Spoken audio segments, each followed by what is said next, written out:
In today's video, I'm going to share an alternative to interviews during your recruitment process.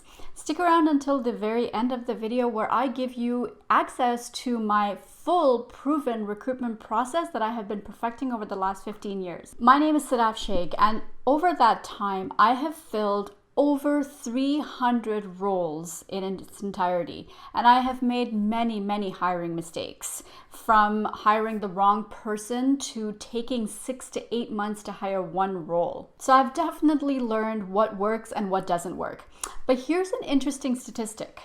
According to a recent study that was done, and I'm going to link to the study below, candidates are expecting an answer or an offer only 2 weeks after their first interview. And on the flip side of that, employers are having as many as 12 interviews before they decide on who they want to hire. So clearly there's a big disconnect between what candidates expect from employers and what employers are actually doing for their candidates. And on top of that, 3 out of 4 employers or hiring managers will say that they have made a wrong hiring decision. So you have to wonder, how effective really are these face-to-face interviews that people are having? And when you're having 12 of them, if you still can't decide on the right candidate, then maybe the interviews are not the best way to go. The purpose of an interview is to assess whether the candidate is going to be a good fit within the culture and if they can actually do the job that you need them to do. But if 3 out of 4 of us are saying that we're making the wrong decisions,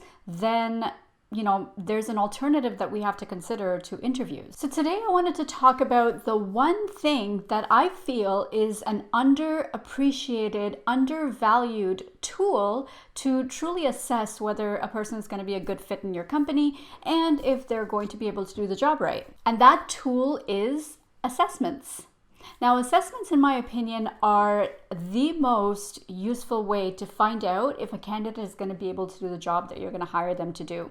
That is the biggest complaint that I hear from leaders and hiring managers, is that the candidate oversold them on what they could do when they finally did get on the job. They either didn't understand the technology, they didn't understand the actual process or how to do the job, they didn't understand how to lead or fit in with the culture in some respects. Now, there are many different types of assessments, and I'm going to walk through a few of the ones that I have used. The first one is a technical knowledge assessment. Now, there are many ways of trying to testing whether the employer or the candidate has the required knowledge that you need them.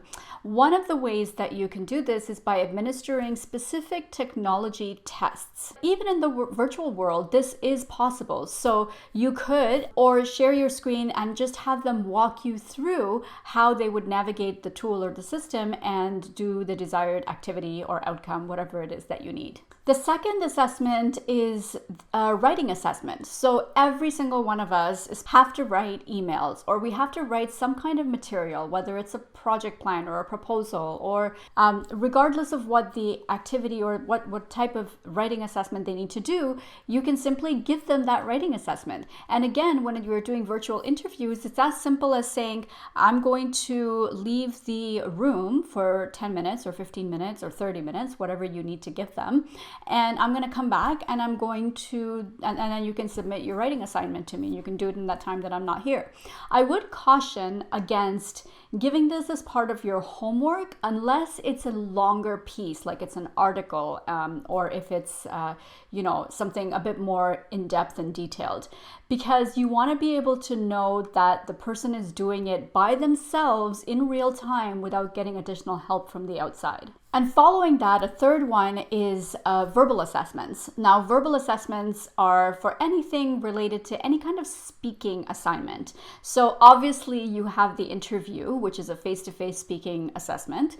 But if you want them to go a little bit further, like actually present something. We're presenting, either writing a speech or presenting to a crowd of people to assess their public speaking abilities and how they think on their feet. And then there are case studies. Case studies are basically where you give your candidates a particular case, and they have to go away and they have to answer some questions or put together a presentation or a proposal or recommendation or whatever it is that you're asking them to do. And then there are personality assessments. Now, this one is a little bit tricky because technically you're not really supposed to use a personality assessment, depending on where you are in the world, to make a final decision on the candidate. However, you can use that personality assessment as one data point to provide a full picture of the individual.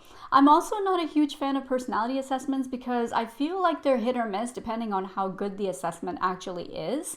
There are some that are outstanding in the marketplace, and maybe in a future video I'll do one on the different personality assessments that are available, but I would advise a little bit of caution around this particular assessment. And then there are the portfolios. So if you're in some kind of creative field or any kind of even a technical field where you need to see physical examples of the work that the person has done, then it's a really good idea to ask for a portfolio. So this could work obviously for graphic designers or, like I said, any kind of creative field, or even software developers or application developers. You can ask them to show you examples of the work that they have done. One word of caution on the portfolios though, I would still couple that with some kind of technical assessment, because you can never be certain whether that particular project or the thing that they're showing you as part of their portfolio was something that they did themselves or whether it was part of a team. So I would still recommend adding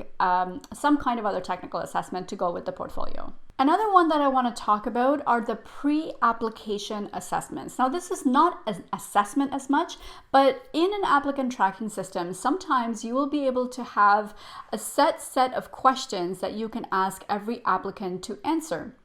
And these can include things that are like the base level screening questions that you want to know. Like, for example, are they eligible to work in the country? Do they have certain experience within a particular industry, if that's what you want? So anything that's baseline that you absolutely need every candidate that you interview to have, those are the types of questions that go into the pre-screening questionnaire. So the one thing I will say is that whatever assessment you're giving them, just make sure you're tying it back to the actual job itself, and don't ask them to do something that they may never use. Okay, so my recommendation on how you should structure your whole selection process is this. I suggest that you have maybe 2 or 3 at the very most interviews, face-to-face interviews, and then fill in the rest of the gaps with assessments. And feel free to utilize as many as makes sense for the job, because I feel like that will give you a better, fuller picture of what type of candidate you're hiring, their work style, their work ethic, how they communicate, how they approach problems, all of that stuff. Now, I had shared how to get access to my entire recruitment process. Well, I'll be sharing that in my live masterclass that I'm hosting, especially for all hiring managers and recruiters on how to hire the right person every time. I'll be sharing my entire recruitment process, but also the specific things that you need to do to ensure you hire the right person every single time. And I will be hosting this live. The link to register is in the description box below. I look forward to seeing you there. And I want to hear from you. Put in the comments and let me know which of these assessments sounds like they could be something that you would try, and let me know which ones you're going to try. If you like this video, hit the like button, and you know what you have to do. Subscribe and hit the bell notification for more just like this.